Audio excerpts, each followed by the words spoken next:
Αυτή η προσπάθεια, αγαπητέ μου Χρήστο, πρέπει να συνεχιστεί. Σαν εκπαιδευτικός,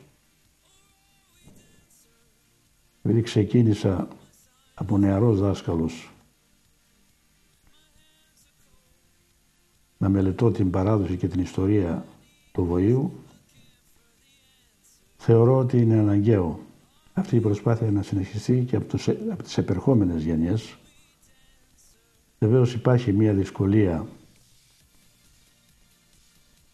σε ανθρώπους οι οποίοι ασχολούνται με την παράδοση του τόπου τους. Και θα έλεγα, όχι ότι επειδή είμαι εγώ εκπαιδευτικός, θα πω μια κουβέντα τρανή, διότι αν δεν ήταν οι δάσκαλοι, κυρίως οι δάσκαλοι, όχι οι καθηγητές, κυρίως οι δάσκαλοι, δεν θα υπήρχε σήμερα η ελληνική παράδοση.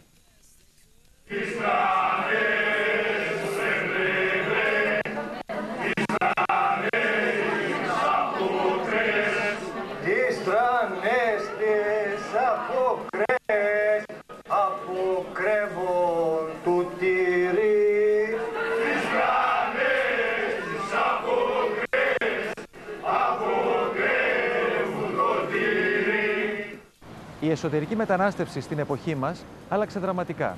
Οι αποστάσεις μειώθηκαν εντυπωσιακά. Το διαδίκτυο ουσιαστικά τις εκμηδένισε. Ωστόσο, πολιτιστικοί φορείς όπως η βοηακή εστία εξακολουθούν να αποτελούν έναν φάρο πολιτισμού, ο οποίος οδηγεί εμείς, οι νεότεροι, να τον διατηρήσουμε ενεργό.